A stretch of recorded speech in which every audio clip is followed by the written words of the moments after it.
أعوذ بالله من الشيطان الرجيم بسم الله الرحمن الرحيم الحمد لله رب العالمين والصلاة والسلام على سيدنا ومولانا محمد وعلى آله وأصحابه وسلم mbokki déglukat yi ñu ngi leen di nuyu di leen siyaar di amaat mbette di dellu siwaat fii ci seen émission jotaayu mag ñi dimanche bu jot nag ñu ciy dalal imam Ahmadou Makhtar Kanté ñu jël benn thème nar cee waxtaan ak moom comme niñ ko baaxoo di def dimanche yi ñu weesu yëpp tey nag ñu ngi bëgg a waxtaanee li ñuy wax astronomie ci arab nekk kon ilmu nujum maanaam xam-xam bi nga xam ne mooy toppatoo ko saytu lépp lu aju ci biddéew yeeg jant beeg weer wi waaw ak yu ni mel donc loolu moom la ñuy wax astronomie ci tubaab ñu nar ko waxtaanee ndax jubluwaay bi mooy naka la ñu war a mën a taxawalee li ñuy wax ab calendrier boo xam ne comme niñ ko xamee ci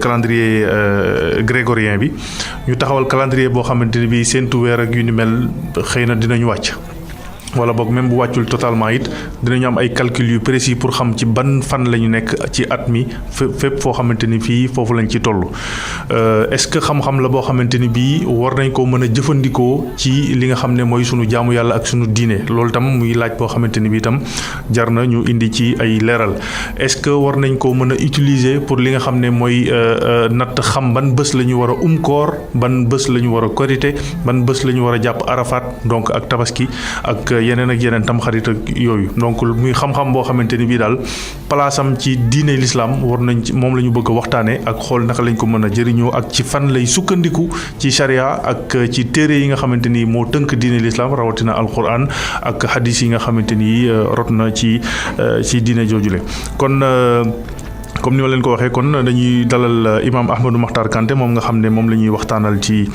mbir moomule imam maa ngi lay nuyu di la bàyyi kàddu gi nga nuyonteeg auditeurs yi. bismillahi rahmaani rahim alhamdulillahi rabbil alamin wasalaatu wasalaamu ala almabuusi rahmatan lil alamin muhammadin al amin wa ala alihi wa sahbi ajmain Bokar Alpha Kane maa ngi lay nuyu di la sargal di la encourager bu baax ci émission bi dama ciy dégg ay écho yu positif ñu bëri dañ may woo di ma ni journaliste boobu daal war na gën di am ay plateau rajo ak télé parce que niveau bi mu am day permettre waxtaan yi gën a mën a yaatu loolu ñuy ñaan yàlla donc mu dolli la wér ak tal ba lu mel noonu war a mën a am su ko defee itam sawar naa loolu ci waxtaan ak yow ci thème bi parce que effectivement thème bu xaw a jafe la te thème boo xam ne la mën na am gëstu bi bu amee tamit tasaaroowul noonu ci jullit yi kon maa ngi lay déglu. jërëjëf kon ma fàttali ni auditeurs yi nga xam ne ñu ngi ñuy déglu ni sujet bi am na téere boo xamante ne bii mool nga ko ci. mu tudd pour un calendrier musulman perpétuel justification méthodologie et application maanaam.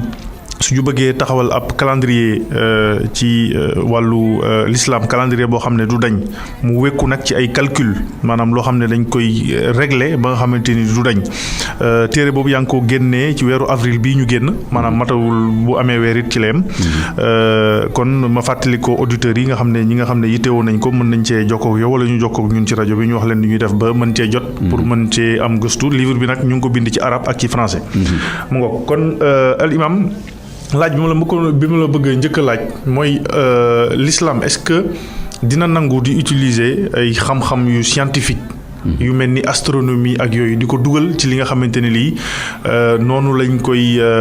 noonu lay doxe surtout ci borom xam-xam yi bu ñuy liggéey di jël ay position muy ay ijtihaad ak yu ni mel est-ce que dañu war a sukkandiku ci xam-xam yooyu est-ce que xam-xam yu wóor la yoo xamante ni mën na si na cee sukkandiku pour jël ay dogal jël ay décision yoo xam ne jullit yi war nañ koo mën a doxal. waaw Bokar question bu am solo nga posé te day wane tamit lan moo mën a lëkkale wala teqale diine ak xam-xam yooyu ni ñu koy waxee diine ulum al-shar'iyya al-ulum al-shar'iyya mooy xam-xam yi nga xam ni mi ngi balle ci sharia nga xam ni ci ay texte lay bàyyeekoo ay alquran wala ay xadiis yi Nabi sallallahu alayhi wasallam ba pare ñu balleel fa ay atte moo xam qiyaas moo xam ijtihaad ak tamit ijma donc yooyu la ñuy tuddee ulum shar'iyya ak tamit ulumul Qur'an yi nga xam ne day ci li ñuy firi alquran yooyu yëpp tamit ay xam-xam la yu yaatu waaye moom lañ tuddee xam-xamu li jëm ci diine ci sharia mu am yeneen xam-xam yi nga xam ne nag dafay ballee ci xelu nit maanaam ci xelu nit ak ci expérience nit maanaam nit ni muy dundee ci kaw suuf borom bi da ko may xel boo xam ni daf koy jëfandikoo di settantal di xalaat di am ay tegtal yoo xam ni moo koy may ay xeetu xam-xam yoo xam ni tamit alquran reconnaître na ne nit am na lu mën a xam te fekk du bàyyeekoo ci diine borom bi subhanahu wa taala waxoon na ko ci tàmbalik ba mu bindee aadama wa allama aadama al asmaa kullaha gis nga asmaa yooyu mooy firikat yi nañ ko firi rek mooy xam-xam yi nga xam ni mooy may aadama donc mu mën a xam bu nekkee ci àddina li mu war a jëfandikoo ak ni mu war a gérer àddina bi te xam-xam yooyu malaaka yi sax xamuñ ko woon parce que borom bi mu ko waxee mbindeef yaa ngi nii tudd leen mu ne malaaka yi tudd leen malaaka yi ne ko xamuñu lii parce que malaaka yi seen rôle du woon di gérer àddina bi suuf comme ni ko borom bi di xaaree ci Adama te xam-xam yooyu tamit sharia da koy jëfandikoo effectivement xaqiqatan fekk xam-xam la mu am sax ay xam-xam yoo xam ni sharia xam nañu nit mën na ko xam ba pare araamal ko lu mel ne xam-xamu njabar islam reconnaître na ni xam-xam la am na ñoo xam ni mën nañu def ci yow loo xam ni day tax nga tàgg di ko sa sago wa yuallimuna minhuma maa yufarriquna bihi bayna al-mar'i wa zawjihi yuallimuna la wax kon am na ñoo xam ne ñu ngi doon dem ci Haarut ak Maarut ñaari malaaka yooyu di fa jàngee loo xam ne mën nañ ci tas sëy kon loolu dafa laaj xam-xam kon mais xam-xam la boo xam ni islam daf ko araamal am na xam-xam yoo xam ni islam daf ko nangu fekk dafa nekk loo xam ni dëppoo na ak sharia li mu soxla ak li ñuy wax masaalix intérêt yi nga xam ni moom la sharia bëgg sàmmal doomu aadama yi luñ fa am ci wàllu xam-xam dañ ko war a jëfandikoo ci sharia ma jox la ay misaal bi gën a jege suñu thème bi nii jëlal tey waxtu julli tey awqaat yi tey yi ci xam-xamu calcul astronomique lañ ko teg te calcul astronomique boobu bi ñu appliqué ci jant bi moom lañ ko teg tey ji amul benn ulama ci àddina bi tey bu bañ xam-xam boobu ñu jëfandikoo ko donc nangu nañu ne ilmul falak je préfère ilmul falak à ilmul nujum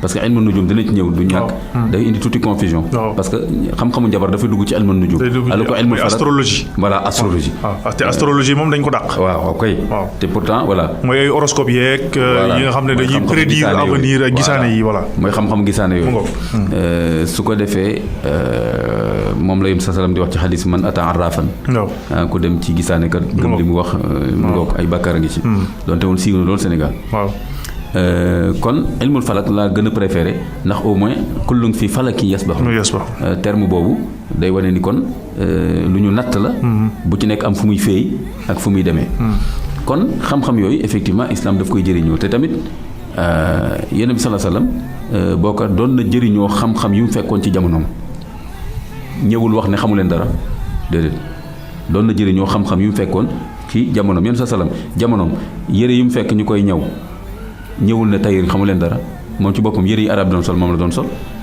na mu leen fekkee ñuy bàyyee daf leen ca ba la preuve sax ba mu demee gàddaay ba mu ñëwee fekk leen ñuy greffé ay tàndarma mu ne leen lii daal man rafetlu ma ko bàyyi leen ko ñu bàyyi ko récolte bi amul solo mu ne leen lu tax bii pa amul leen récolte ñu ne ko ak la ñu tere woon mu ne déet antum a'lamu bi amri duniyaakum foofu la jóge yéen a ma gën a xam seen mbir àddina kon yeneen fi reconnaître ne foofu dama fa joxe point de vue rek mais je suis pas un expert kon léegi defaat leen loolu Badar bi mu xewee dafa ñëw def plan de guerre am ne ñii taxaw leen fii benn saxaabi laaj ko ne ko lii wahyu la wala sa expérience la kon ñoon ñi ngi doon séparer entre xam-xam bu jógee ci wahyu ak xam-xamu nit mu ne ko déedéet lii maa ko xalaatee noonu rek kooku ne ko man xam-xamu guerre yàlla baaxee na ma ko mu ne ko bismillah kooku moo proposé plan bi yonent bi accepté ko kon yonent bi lan la def dafa utiliser xam-xamu guerre waajooju dugal ko ci ban maqsad la jour boobu ban objectif la ñu amoon mooy gagner guerre bi kon le prophète a utilisé un savoir guerrier militaire pour l'intégrer à un objectif islamique c'était de gagner la guerre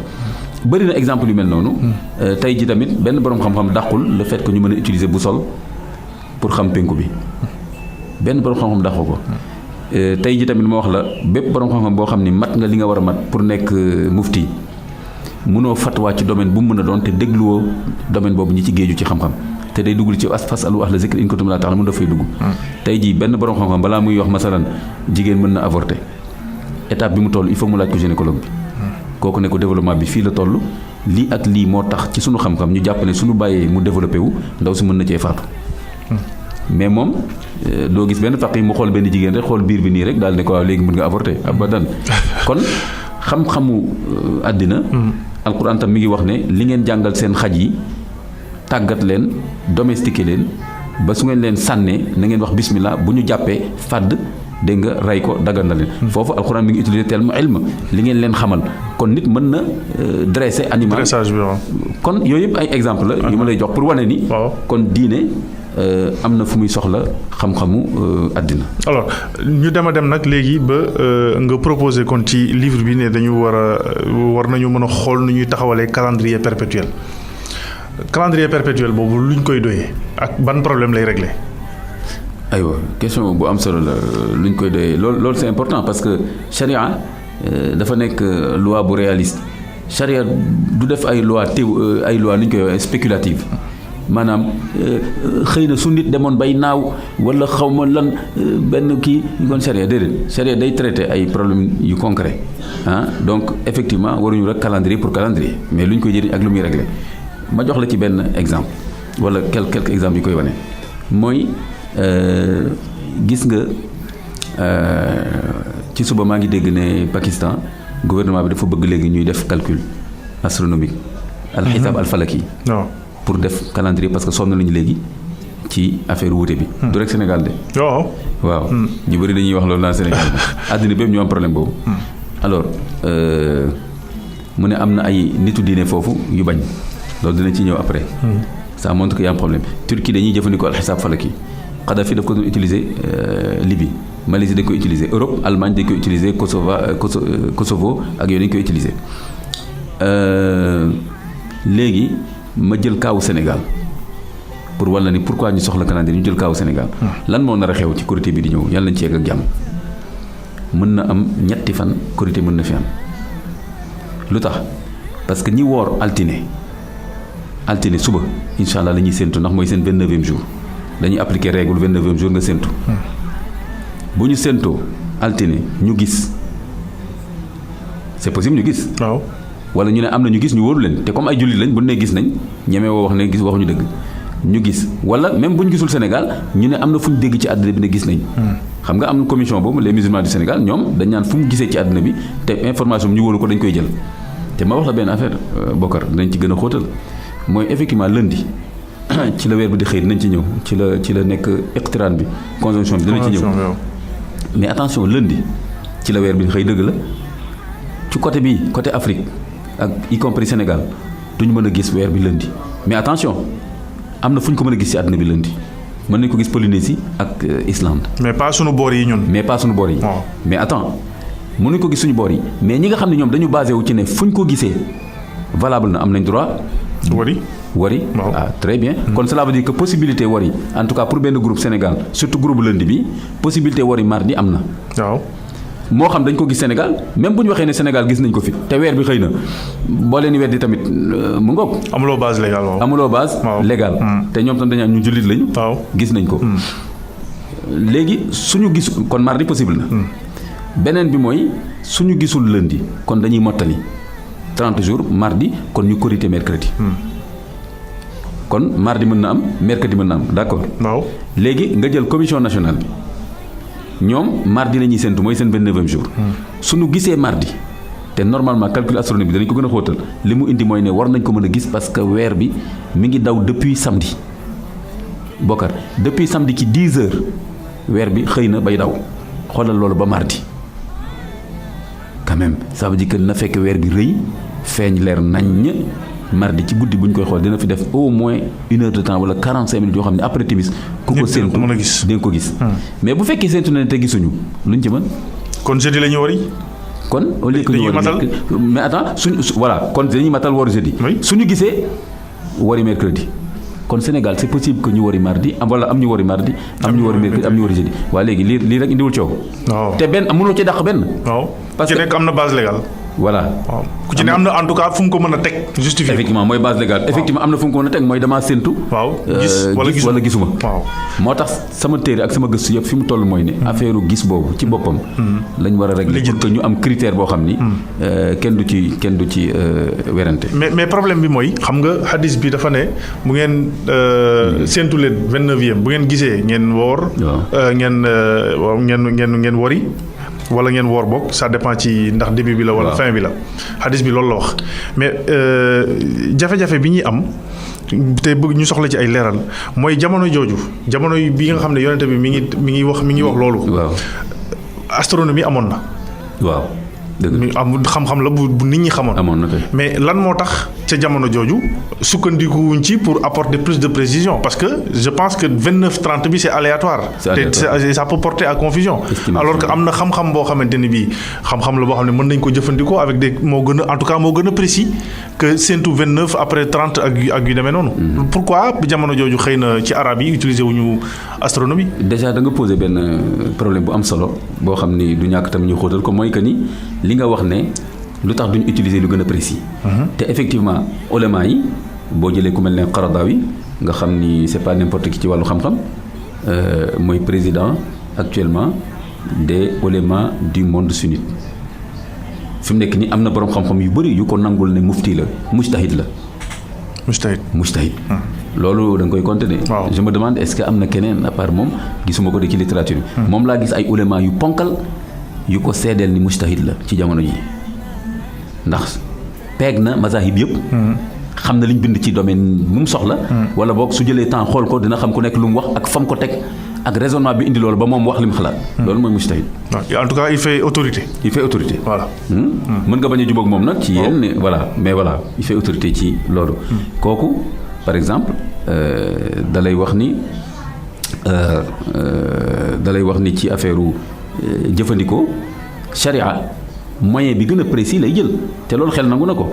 su ñuy jéem a natt dara nattukaay bi gën a wér boobu la ñu war a jël te du ñàkk xam-xam waxtaan bi indi ko mooy ni calcul moo gën a wér bët calcul moo gën a wér bët. léegi nag lu tax sa question bi nga ne fàttali ma ko. arabe yi pourquoi. ci jamono jooju. yonente bi waxul par exemple su fekkente ni mën ngeen calculer leen su fekkente ni mën ngeen gis leen wala boog utiliser leen dara mais loolu ñëwul ci en tout cas texte yi nga xamante ni ci jamono jooju.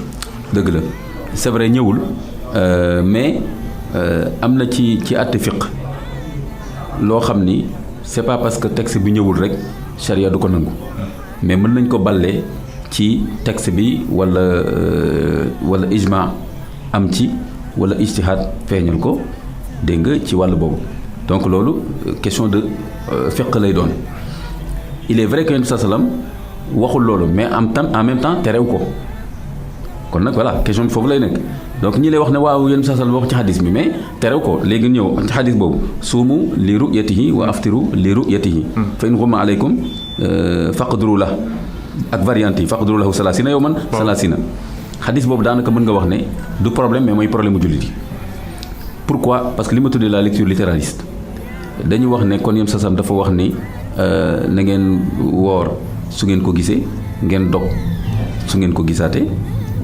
su fekkee ni dafa am ay niir le ciel est nuageux ngeen mottali fanweer mais dafa ni faqduru la faqduru du rek mottali xam nga mooy lan mooy ngeen estimer ngeen jàpp ne weer bi def na fanweeri fan ngeen jàpp loolu dañ ci ñëw taqdir la. estimation ko c'est pas précis. justement. voilà kon déjà loolu day ubbi buntu suñu amee xam-xam bu ñu mën a préciser kon dañu war a jàpp ne yonent bi su amoon xam-xam bu gën a précis daf ñu koy wax. loolu la ulama yi di wax. parce que bu amee nuage. waaw ça ne veut pas dire que weer bi nekku fi. waaw kay. weer bi mën dafay nekk mais nuage yi tax yow gisoo ko. très bien te mi ngi fi. te yow moomu ngay wax mën na am sa quartier la rek. xam nga mën nga nekk sa quartier fii Grand Yoff. mu am nuage. mais est-ce que loolu day engagé umma bi yëpp moo tax fa in xumma aleykum boobu kan la. umma bi yëpp la considéré. donc yenn saa bi muy wax yéen ñii jullit yëpp la considéré suumu li ru'yatihi bi umumi lafz borom xam-xam yëpp dañu d'accord ne loolu ça concerne tous les musulmans. loolu moo indi àtte d'ailleurs que fu weer bi feeñee te mu wér day engagé umma bi yëpp te mazhab imam Malik loolu lañu wax. commission nationale Sénégal bi appliqué wul mazhab imam Malik. imam Malik Abu Hanifa Ibn Hanbal dañu wax ne xadis boobu day wane ni fu weer bi feeñee engagé na jullit yëpp Shafii yi rek moo wax ne dañ ko war a xool ci ixtilaaful mataali loolu dinañ ci ñëw après. ñoom dañ ko wax ba pare mais mu la jël leen parce que ni ñu koy nattee ci kaw suuf sur le plan géographique te loolu boo gëstoo actuellement ni di nga xam solution am na mais ñoom amuñ ko woon.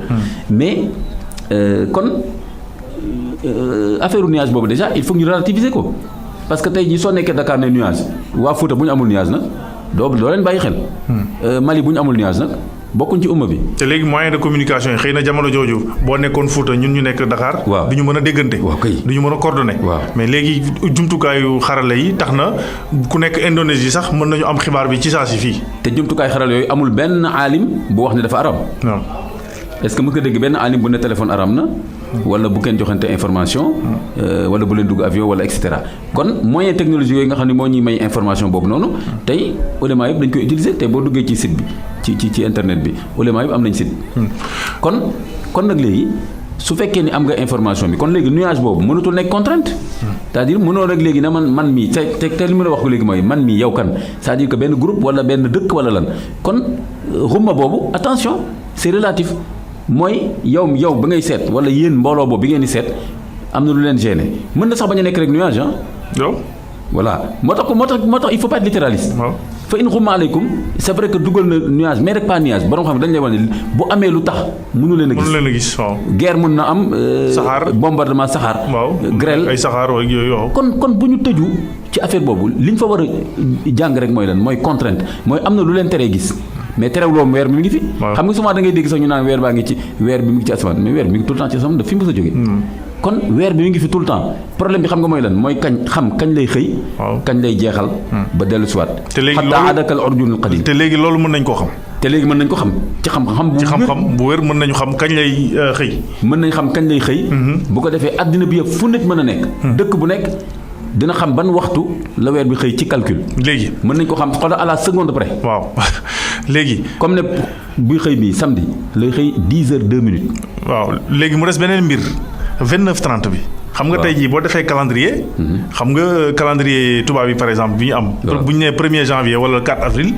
ñëpp kenn du werante ni jour boobu mooy 4 avril. waaw parce que minuit ba minuit. mu ngoog léegi ñun bu ñu defee calendrier perpétuel fu ñuy mujjee ak 29:30 bi. 29 ou 30 jours la weer yi di nekk. parce que fukki weer ak ñaar la. waaye weer bu nekk day nekk 29 wala 30. des fois mu nekk bu ñu defee calendrier perpétuel. des fois mu nekk 29 des fois mu nekk 30.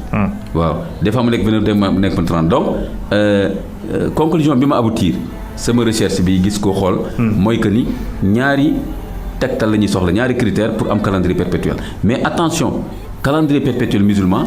forcément c'est un calendrier local. xam nga lu tax ndax tant que ñu ngi jàpp le coucher du soleil. comme le début du jour musulman. géographie day jouer. kon c'est pas obligatoire que ñëpp woorandoo wala koritandoo wala tabaskindoo loolu tam erreur scientifique la. donc ñaari critères lañ soxla mooy lan xam kañ la weer bi di xëy. c'est ça. mooy li ñu tuddee conjonction ci tubaab. mooy weer bi ak suuf si ak naaj bi tagaloo ak jant bi tegaloo suuf saa ngi nii weer bi nekk ci digganteem ak jant bi bu ñu tegaloo loolu dañuy tegaloo rek benn instant la ñuy wax l'instant de la conjonction. loolu mën nañu ko calculer à la seconde près nee naa la samedi bi lay doon 10h02 et quelques secondes. adduna bi yëpp boo demoon NASA moom lañ lay jox nga dem Institut Paris moom lañ lay jox nga dem Maroc moom lañ lay jox donc xam-xam bu wér la bu précis. léegi du njabar xam-xam la ay calcul la. te calcul alquran wax na ko alxisaab.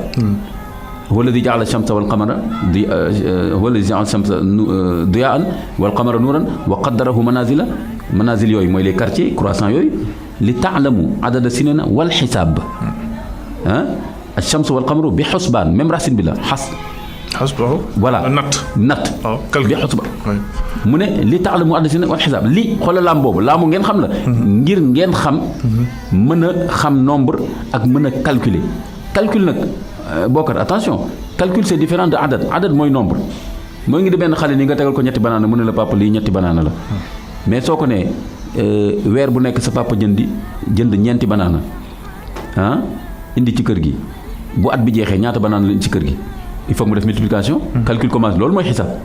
après loolu nag moom la ñu développé di ko développé ba mu nekk ay logarithme nekk ay fractal nekk algèbre ba loolu tey jii lépp lu ñuy liggéeyee tey ci àdduna bi calcul boobu moo koy indi ay équation kon loolu yëpp day dugg ci xisaab mooy fi nit mën a kon calcul boobu c'est précis tey xam nañu à la seconde près que ni jant bi weer bi xëy na su ko defee bu ñu ko xasee ba xam rek mooy weer bi tàmbali na parce que un mois dama koy wax toujours c'est pas un phénomène mystique c'est un phénomène astral mooy lan c'est le cycle de la lune alquran wax xataa aada kal urjunil qadim ba mu dellu si waat kon foo waxee fréquence ak dellu si rek science dugg na parce que science luy répété wu régulièrement da koy calculer loolu moo tax léegi ñu mën koo calculer ba xam ko comme ni ñuy calculer jant bi ba ci calculer heure julli li tax ñuy calculer jant bi parce que dañu xam cycle am xam nu muy yéegee horizon bi ba calculer ci heure julli tey kenn du tàkkusaan nga génn ci mbedd mi di natt ci ay garab ak ay taqandeer. contradiction boobu lan moo ko indi parce que bu fekkente ne nangu nañu astronomie ci wàllu heure julli ak xibla ak yooyu.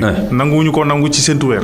gis nga moom laa wax ci sama benn xutba ma ne kon daal julli di wóolu nañu jant bi waaye wóoluwuñu weer bi te pourtant lu alxuraan wax ash-shamsu wal qamaru bi xusbaan ñun dinañ am problème bi ak aaya bi ash-shamsu wal qamaru bi xusbaan kon yàlla ne dama leen tënk ci calcul bàyyiwuma leen rek ñuy fëyi dama leen soumettre à un calcul minutieux léegi nag yow nga jël shams bi rek ne moom xusbaan na ba calculer ci mais weer bi nag nga génne ko ci xusbaan te alquran wax ash-shamsu wal qamaru bi xusbaan kon nag léegi mën nañ ko calculer alquran wax na ngeen mën a calculer ba pare julli di ragal calcul man loolu sama problème fi mu nekk nii ngay waxtaan ak ay julli naan ñoo affaire calcul bu ko wax te alquran tudd xisaab li taalamu adada sinina wal xisaab. te am na xëy na am na ay borom xam-xam jullit yoo xam ne xam nañ loolu. xam-xam bi bokk. léegi ma indil la deuxième critère bi. mooy que suñu xamee weer bi xëy na. waaw loolu mooy ba mu dem ba jeexal ba defaat beneen conjonction. day nekk des fois 29 des fois 30 loolu mooy weer bi matal na. li muy daw léegi nag mais dëkk bu nekk nag. c'est ça da ngay xool jantam. kañ lay soow. kon fuseau horaire yi day dugg. voilà ñun ñi nga xam ne ñoo bokk waxtu jant bi fii lay fenkee fii lay kiiwee. mu ngoog ñoo ko bokk. mu ngoog waaw su ko defee kon soo xamee lu ñuy wax l'instant de la conjonction nga xam l'instant du coucher du soleil moom la wax sama conclusion livre doy na pour defar calendrier pour toute la umma mais avec une implication locale. ndax kon ñun ñii fii Afrique de l'Ouest en tout cas ñi nga xam ne ñoo bokk fuseau horaire Mauritanie Gambie Mali tout ça mën nañoo bokk même calendrier. il faut que nga vérifier rek waaw li am solo li gën a am solo même au-delà des fuseaux horaires li gën a am solo rek mooy ñaari critères yi na nga xam ne weer bi xëy na nga xam jant kan lay soo ci réew mu nekk. bu fekkee ni par exemple Sénégal la soo xamee loolu rek mën nga def sa calendrier ci année bi yëpp. comme ni ñu defee calendrier heure julli yi ci année bi yëpp di ko taf ci jàkka yi. même principe bi la rek tey ji boo taalee télévision par exemple Makka Arabie Saoudite da ngay gis bande bi ci suuf muy défilé heure julli yi. réew yëpp ngay gis loolu calcul astronomique moo ko maye. te pourtant julli moo ëpp doole koor parce que julli mooy. waaw asalaatu imaadu diin. gisuma kenn indi ay problème naan wóorul parce que léegi suñu julli 4h15 amul woon temps yii 4h15 amul woon. mais léegi calculer nañ ko ba léegi 4h15 bu jotee nga jàpp ne war nga dem te baax na heureusement. c'est de la modernité c'est de la modernité dans le bon sens du terme buy dimbali islam. kon ñaari critères yooyu dina doy léegi calcul boobu ngay wax.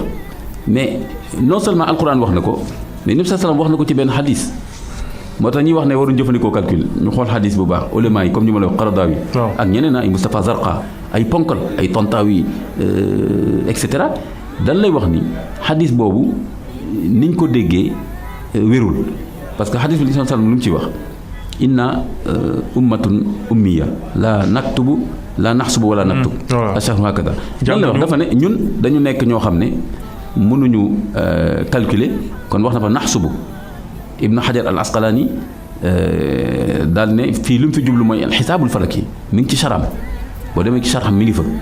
mu ne fii yenn lu mu fi jublu mooy ñun mënuñu calcul astronomique kon xam nga foofu jublu fa ne dafa bëgg a tere calcul dafa ne ñun mënuñu calcul astronomique. waaw bu ñu mënul kañ dañu wut beneen moyen bu ñu mën. jeex na tàkk kii à notre portée. mais jeex na tàkk.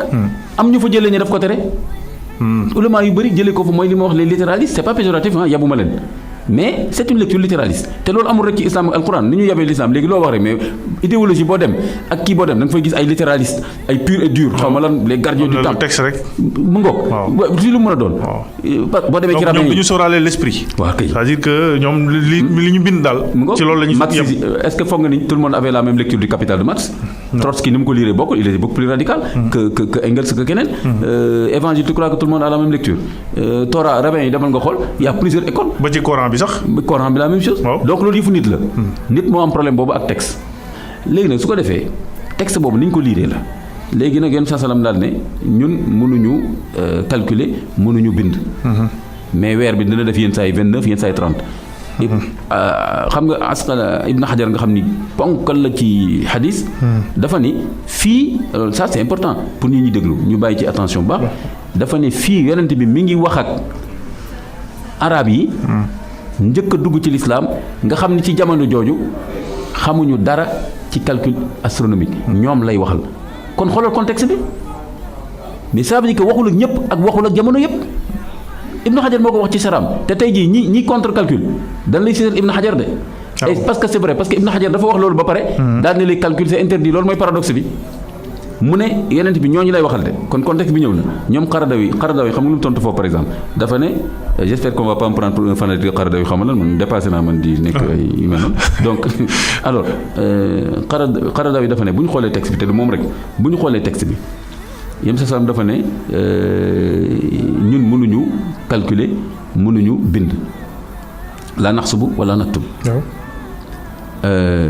kataba mooy bind wala mu ne Qaradawi daal ne bu fekkoon xadis bi dalil la xoolal dalil la ci tere jëfandikoo calcul astronomique kon tam day nekk dalil ci tere bind parce que ñaar yooyu ñoo nekk ci xadis bi mu ne lu tax ngeen jëlee ci xadis bi ne kon yonent bi dafa tere ñu jëfandikoo calcul astronomique ba pare te ñemewu leen wax ne yonent bi dafa tere bind ñu jëfandikoo bind. dafa ne laa naxsubu wala naktub. yenuwut maanaa kon erreur am na fa. moo tax ku mel ne Ahmed Shakir ponkal la yenn saa ma di benn waaye mu ne ma non imam c'est que yow député beaucoup plus scientifique mais fiq nangam ak nangam sunna ma ne attention loo fi woote ki sunna ak xadis Ahmed Shakir ibnu Mohamed Ash-Shakir kooku qaadi la woon Soudan.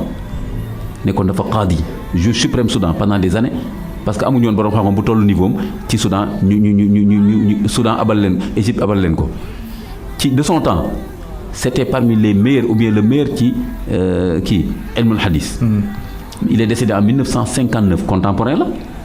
waaw kooku moo jam Ibn Hajar foofu daal ne fii dafa juum leçon bi mu fi téere erreur la parce que Yonent bi sallam li tax. waxul ñu utiliser ko calcul astronomique c'est parce que dafa xam ni ñoom xamuñ ko woon et que bëggu leen woon la jël pour ñu jàng ko mais Ibn Hajar dafa wax ne bu fekkoon yonent bëgg nañu jëfandikoo calcul astronomique da leen di wax dama leen jàngi ko mais waxu ko.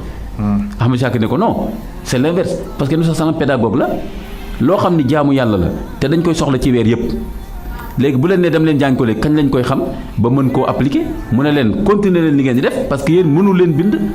mënu leen calculer. mais léegi bu ñu demee ba mën ko léegi kon contrainte boobu day wàcc Ahmed Shakir ne kon léegi contrainte ñàkk koo mën boobu léegi jóge na fi. kon nag léegi. mais wax dëgg yàlla moom la ñuy gën a mën a àndal.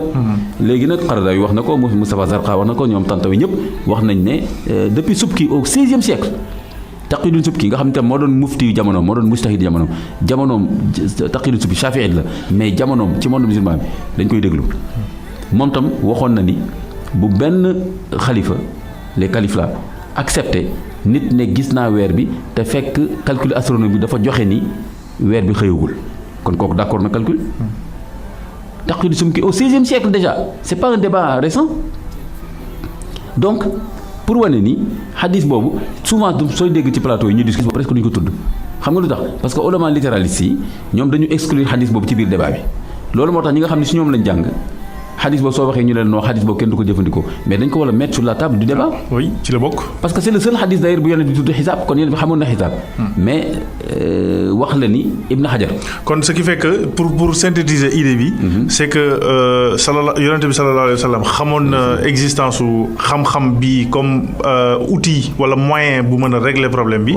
mais ñamu nekkaloon communauté bi ca jamono jooju maîtriser wuñu ko woon. voilà donc il fallait que ñu dem jàngi yeneen xam-xam pour mën ko appliquer de façon sûre. Voilà. Et que comme loolu amut ñu jël moyen bi nga xam ne moo nekkoon à leur portée mooy l'observation bi. mooy l'observation te pourtant Ibn Hajar loolu dafa ne ñi mu doon waxal. waaw xamuñu lu bari ci calcul. kon qu'est-ce qu'on peut en tirer. mooy que ni kon looloo tax yonent bi wax leen ni def leen li ngeen mën. mooy suumu li ru'yatihi. c'est ça te d'ailleurs boo xoolee xadis boobu suumu li ru'yatihi da nga gis ne weeru koor rek lay waxal. kon ça veut dire que weeru koor moo amoon problème. donc mais parce que arabe yi dañ doon séntu tout le temps xoolal ma wax la benn affaire bokk dañoo séntu tout le temps kon lu tax yonent bi xoolal di leen wax ñu def li ñu xamoon. c'est ça.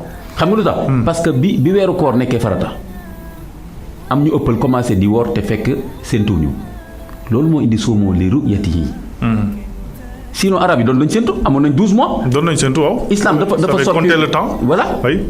kon boo gisee ne insister suumoo li ru'yatihi daf leen bëgg a wax ni il faut ngeen am au moins quelque chose qui montre que weeru koor tàmbali na. c'est ça. kon nag léegi séentu leen parce que moom ngeen mën. mais yonent bi amul lenn lu mu wax tam ñoom Qaradawi dañ koy wax de même sur le plan grammatical ak yëpp ak ci fiqh. maanaam expression yi li ñuy utiliser pour tere dara. hadith bi mënu ko àndu ci. c'est ça. la natt wala naxsub loolu du expression nax yi. donc ixbaar la wala maa dañu ne lii yonent bi dafay joxe information. fi peuple am tolloon ci ñàkk xam. calcul astronomique. nga xam ne ñun ñii tey jii bu ñu sukkandikoo ci texte boobu mën nañu ne kon dafa exclure lii parce que les capacités n'étaient pas les connaissances. exactement n'étaient te pas. lii ulama yu mag yi ci jamono ji loolu lañ wax. mais est-ce que au fond le problème c'est xam nga souvent j'ai l'impression que dañuy jaawale parce que lan moo am solo au fond du fond c'est la position de la lune c'est-à-dire weer bi fi mu toll. wala xool bi ñu koy xool. indi nga nag question. xam nga est-ce que parce que bu fekkente ni xool dañoo jàpp ni génn taxaw timis ni di séntu weer bi et tout ça loolu ci affaire bi la bokk. wala au fond des choses nous l'information c'est quoi l'information c'est quelle est la position de la lune weer bi fan la toll. information boobu nag. ni ñu ko mënti amee information boobu lañ soxla. mais taxaw xool bi. c'est juste un moyen comme un autre. ou bien wala loolu problème. faqih nga mais loolu problème bi parce que man de loolu laa trouvé comme solution c'est-à-dire que te loolu Faysal Mawlo daf ñu ci dimbali ak Qaradawi ak ñeneen dañu ci dimbali dañuy confusion boobu nga wax moo am na fenn ci sama téere fini fu ma tuddee noonu la confusion entre le moyen et la cause légale. oui effectivement mi ngoog ak l'objectif c'est-à-dire que quel est l'objectif d'abord l'objectif ce n'est pas seulement ñu xam weeru koor c'est ñu xam les 12 mois. oui. parce que mois bu nekk ak atteem xam nga soxla nañu xam weeru tabaski. oui pour xam dañuy aj Màkka. oui ñu xamaale bisu Arafat. yëpp kay. jigéen bu idda. il faut mu xam ban weer la toll buy bëgg a compter 4 mois wala 3 mu xam kuy joxe azaka il faut nga compter 12 mois lunaire boobu mooy 1 an lunaire ci musulman yi kon weer yëpp la ñu war a xam kañ lay tàmbali kañ lay jeex te benn weer bañ a enjambé ci moromam bañoon nag ñu enjambé ci weeru koor bi mu doonee farata moo tax yonent boo xam ne leen laa tuqaddimu bi yawmayn laa tuqaddimu ramadana bi yawmin aw yawmayn bu leen di anticiper bu woor benn fan wala ñaari fan balaa koor. c'est ça. kon léegi ñu dellu ci affaire objectif bi ngay wax effectivement nañ ko appliquer tey ci weeru koor quel est l'objectif ci weeru koor objectif bi mooy lan wala nga ne maqsad bi wala nga ne xikma bi mooy ragal yàlla la'allakum tashkurun kon nañ clarifier affaire yi bu baax. léegi lan lañ ca santaane mooy koor sawm kon ça c'est clair. lañ ci santaane mooy jaamu yàlla bu tuddee koor jàpp sa bopp imsaak objectif bi mooy lan finalité bi lan la'allakum tattaqun mooy ngeen jëlee ci ragal yàlla. léegi nag loolu lan mooy charte bi mooy weeru koor dugg maanaam boo fi wooree woor bu dul weeru koor. lu mu sell yàlla nangu. xam nga lu tax parce que duxulu shahr fa man shahida minkumu shahra falyasum. donc début bi. démarrage à quel moment lay démarrer. à quel moment lay démarrer loolu moo am solo. ak à quel moment lay jeex pour nga xam na matal nga. oui. léegi kon ce qu'il faut faire maintenant c'est quel est le moyen qui nous permet ñu xam kañ lay commencer ak kañ lay jeex donc affaire séntu c'est dans le registre du moyen pas du culte ñiy wax naan jaamu yàlla dañ juum du jaamu yàlla mooy koor. jaamu yàlla bi mooy woor. mooy woor bi ak yañ cay def yëpp. séntu bi moyen la wasila la. ci biir fiqh wasila lañ koy dugal. te ci biir fiqh wasila am na ñetti àtte wasila mën na dagan mën na nekk lu obligatoire mën na nekk luñ tere mais kon calcul dégg nga amul dara lu ko tere ci charia parce que dañ koy jëfandikoo ci yu bari. oui. ci muddu koor baa ngi nii 3 kilos lan la estimation la. waaw buñ la waxee 85 kilomètres mën nga wàññi sa julli dañ koo calculer. kon kenn sañul wax ne calcul dañ koy dàq ci diine. benn saxaaba bi ñu ko laajee yonent sa salaam combien de temps la doon toog diggante li ñu tudde léegi ñun salaatu ak julli bi mu ne lu toll ni boo jàng xam si na ayat 50 versets man essayé naa ko ma trouvé 9 minutes donc soo waxee nit ñi toog leen diggante salaatu bi ak julli bi 10 minutes baax na da nga ko estimer mais bu leen ne jàng leen fa 50 versets pour mën ko donc calcul kenn mënu ko fi jëlee su ko defee. te d'ailleurs nangu nañ ko comme ni ma ko waxee ci heure julli kon bu fekkoon calcul ci boppam lu diine dàq la kon xam nga duñ ko appliquer ci julli xam nga du ko appliquer julli comme nag léegi comme nangu nañ ko appliquer julli kon calcul en tant que tel dagan na léegi nag lu tax ñu bañ ko jëfandikoo ci weer loolu mooy blocage épistémologique sax laa koy tuddee bi julli di dund depuis des siècles te tegul ci loo xam ni wér na parce que simplement ci littérature bi ulama yu bëri dañ doon wax ne suumu li ru'yatihi te loolu comme ni ma la ko waxee déjà weeru koor la appliqué ba ñëwaat ci sama raisonnement li ma la doon wax ni kon léegi li am solo mooy ñu xam weer bi kañ lay commencé. Qaradawi wax ko ak ñoom Zarqa wax ne léegi moyen bu gën a précis la charia di jël alors que léegi bët dafa bëri ay problème ça dépend ci hauteur bi ngay taxaw ça dépend ci surface éclairée kii bi weer bi ça dépend kóolute ki wax ne gis na et cetera et cetera. am na ay charte waaw.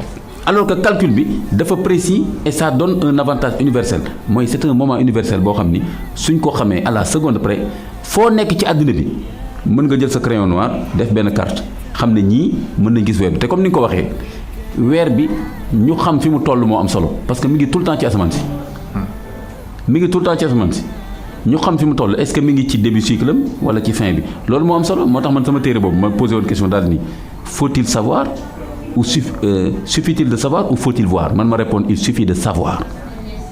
Il suffit de savoir c'est-à-dire il suffit de calculer. waaw parce que objectif bi en fait mooy li ma lay wax. c'est-à-dire l'esprit de la chose. séntu bi du jaamu yàlla en tant que tel. exactement. séntu bi c'est le moyen moo tax yéen boo xam ne séntu leen mais boo demee ci waxtu julli. waxtu julli yi bu ñu xoolee les moyens traditionnels c'était pas calcul. temps yéen bi sallallahu alayhi wasallam amuloon 4h50 minutes. donc muxtaar la en fonction de ombre yi ak yooyu. ombre yi voilà tey ji abandonné nañ ko. kon abandonné nañ sunna. parce que dugal nañu montre. calcul du temps. voilà te kenn dàqu ko de. heureusement pour nous. te parce que muxtaar yooyu sax dañ ko calculer en fonction de loolu. dañu xool li ko yonent bi waxoon ombre bi bu tollee fii. ban heure lay correspondre en fonction des saisons. et suñu doyen suñu Cheikh Rawane Mbaye calculer ko calcul bu rafet. def ci benn calendrier bu correct boo xam ne ñun suñu bëggoon fitna ak dara jaag yooyu doy na comme travail scientifique et de fiqh bu mu def. calculer le muxtaar bi def ko ay couleurs yu rafet c'est modernité bi la islam bëgg. mais les moyens modernes sont là ñu bañ ko utiliser. te ñi koy bañ ñëpp ma wax la benn affaire. ma waxtaan ak benn oustaz mu ne ma ne ko lunettes yi nga sol nii di lire alquran mu ne ma ne ko summi ko mu ne ma kon du ma ne ko kon d'accord nga ne lunettes yi moo prolongé sa bët ngeen di contre ay télescope ak yooyu ma ne ko lunette bi calcul la yow xam naa 10 et quelque nga war a am extra calcul la. waaw te kon calcul bi wóor na parce que boo waxee des fois dañ naan astronomie wóorul. lu ci wóor a di. kii dem aj Màkka ñu ne la avion bi boo ko duggee fii Dakar 7 heures du matin 6 heures temps après ngay atterrir Jeddah nga atterrir exactement nga ne wóorul léegi nga jël sa WhatsApp léegi di wax ak ku nekk Japon nga ne wóorul oustaz boobu di wax ci boppam nga téléphoné ko mu téléphoné la mu ne wóorul. xam-xam ba wóorul te loolu yëpp ci calcul la. kon nañu xamilu ko. mais est-ce que solution bi mënul nekk ñu boole ñaar yi c'est-à-dire que astronomie bi ñëw confirmer li nga xamante ni bii bët da koy gis ci suumali ru'yati yi ak yooyu. bon am na ñoo xam ni même Qaradawi bi ma lay wax ni par exemple moom loolu la proposé mais pas lui seul Tantawi ak ñeneen. mais pourtant man loolu c'est pas satisfaisant. xam nga lu tax. parce que ça permet de régler un problème mais à mi-chemin Faysal Mawludi moom la wax d'ailleurs te moom nekkoon na adjoint Qaradawi ci ce qu'on appelle le comité de fatwa et de recherche fële bi nekk Durban alors moom dafa ni loolu réglé wul problème bi parce que xam nga même suñu waxee nii. léegi astronomie daf ñuy dimbali même Ligue islamique mondiale loolu la wax dañu ne effectivement kon bu ñu nangu dégg nga utiliser calcul astronomique lu dul ci pour wane ni weer bi xëy na ba nga xam ne bis boobu ku wax ne gis na weer bu ñu ko nangu. bu weer bi xëyagul. donc c'est un instrument de vérification des informations. voilà li nga xam ne maanaam pour xool ndax xibaar yi ñuy jot ci ñi ko ne ñii ne gis nañ ko wala gisuñ ko est-ce que wér na. voilà waaw je me suis dit ok dès l'instant que ñu nangu que calcul nekk élément de vérification kon dugal nañ calcul. parce que xam nga waxatuñ nañ xool rek c'est bien c'est déjà une avancée extrêmement intéressante parce que ñi wax naan noo gis rek gis jaxaran suumu léegi lu ñuy wax foofu kon nangu nañu bët. calcul di ko vérifier jeex na donc on donne la primauté au calcul. Oui. mais soyons logique jusqu'au bout léegi nag boo xasee ba nangu calcul mu vérifier ça veut dire que calcul moo gën a wóor bët parce que lu tax nañ bàyyi nit ñi ko ne di séntu rek bu ko defee même bu conjonction amee sax benn waaye bu ne gis naa te jullit dañu nangu rek mais gis nañ problème yi mu indi gis nañ problème ba nee naa la Subki au 16e siècle moo bind lettre xoolal au calife de son époque ne bu kenn accepté témoignage visuel ku ne gis naa te fekk boobu iqtiraan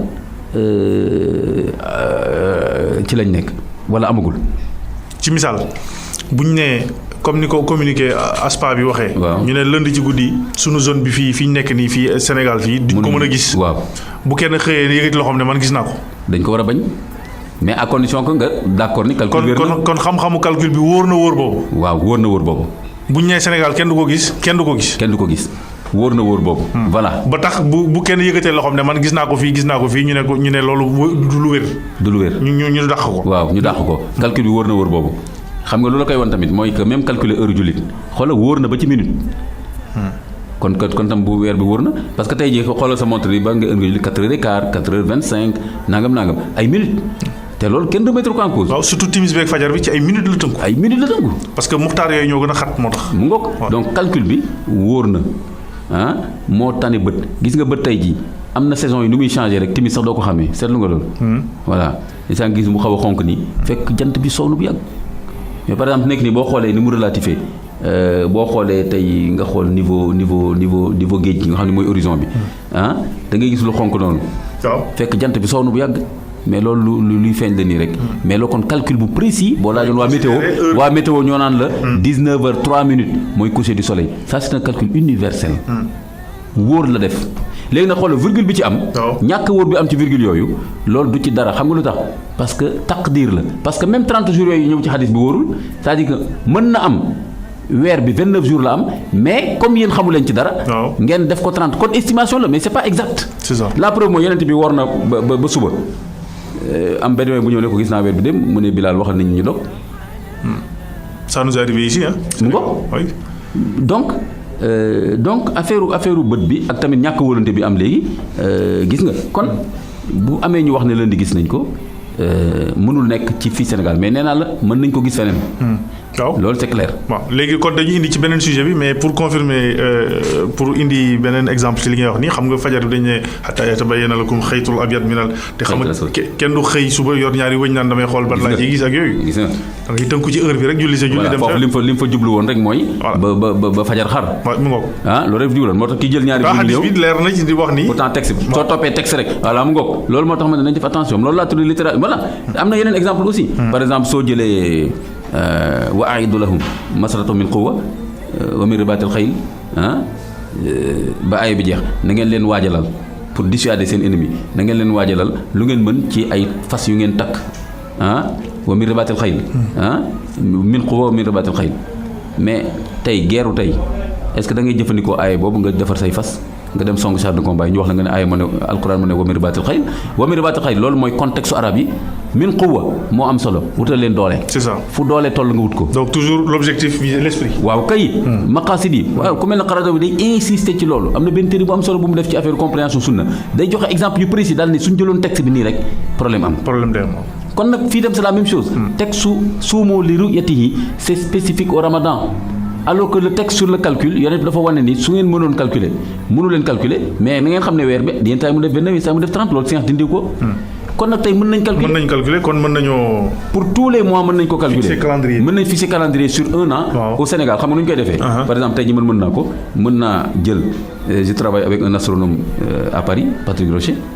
moom ma doon joxee des données astronomiques à la mosquée de Paris.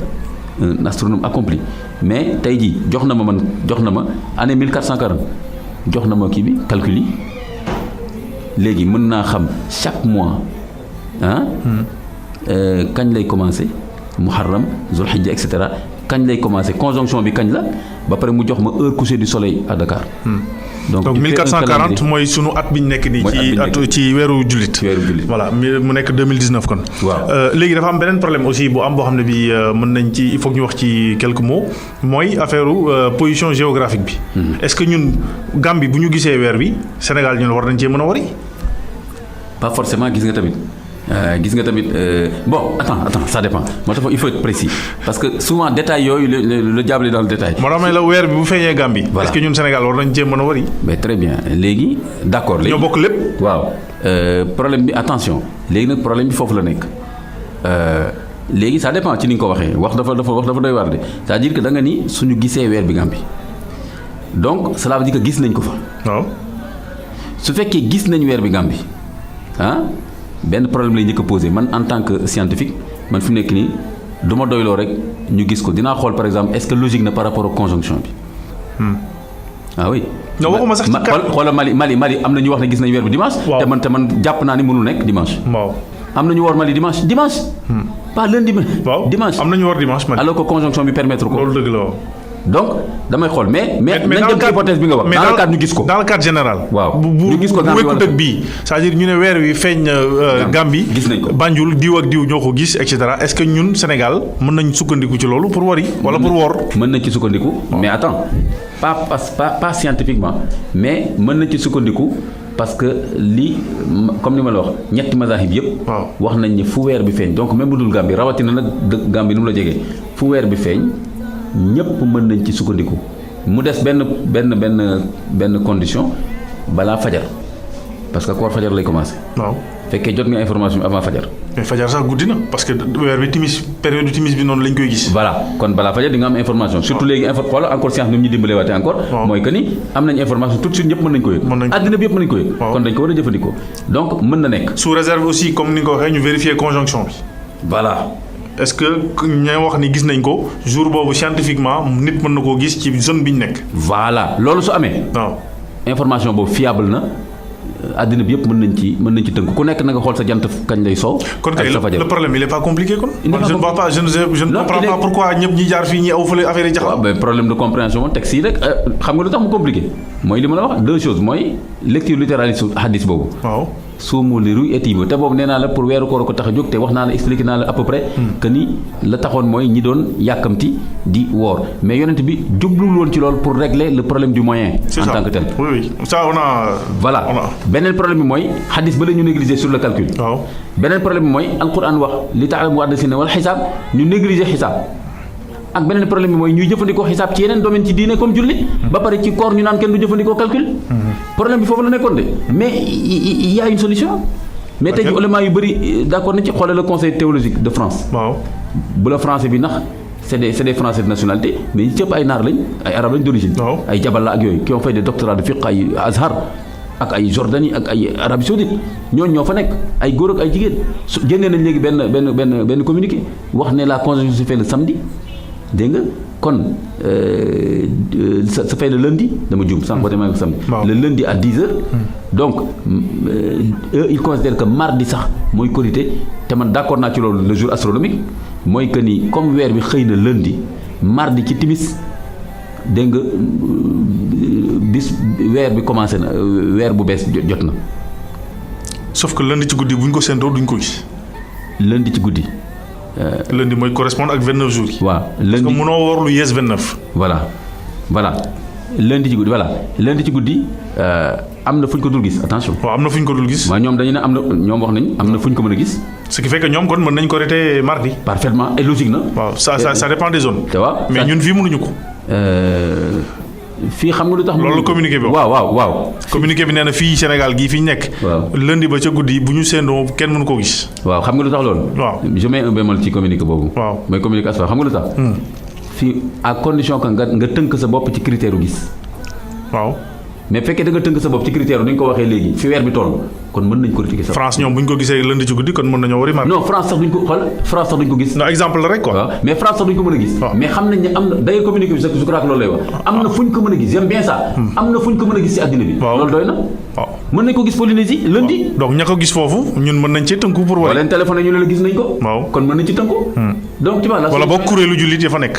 parfaitement ay conditions nga xam ne ñoom la ñu mën a. il suffit que OCI créer benn lien entre les différentes commissions des pays musulmans pour que information fu mu am ñu valider ko loolu moo gën actuellement par exemple fu mu nekk lu tax problème yi am fii commission des musulmans du Sénégal man loolu laa quelque part loolu laa leen reproché un peu mooy que mënuloo nekk benn groupe nii ci biir Sénégal ngay jokkoo ay commissions yi d'autres pays day indi problème de confiance léegi on va se dire mais ñii ñooy kan ba ñu naan bon Mali woor na Mali seen commission est-ce que jokkoo na commission Sénégal et cetera donc loolu tam problème la preuve d'ailleurs gis nga ça augmente même la confusion quelque part parce que dañ naan ñun duñu ay Maliens ñu bëgg ñu imposer loolu ñoom saoudiens la ñuy topp et cetera ñoom ñu ne ñun topp ñun ay international lañ donc il faut arrêter la confusion mais donc xoolal tant que yaa ngi tënku ci gis rek doo am solution mais boo tënkoo ci calcul di nga xam weer bi kañ la xëy soo ko xasee ba xam léegi ne àddina bi foo mën a doon boo xamee kan la jant di soo sa calendrier taxaw na. sa calendrier taxaw donc war na mën a am réunion bu mag boo xam ne dañuy woo comité scientifique yi këru diine yëpp. ñëpp ñëw daje. voilà ñu waxtaanee ko trouver solution. cadre unitaire ñu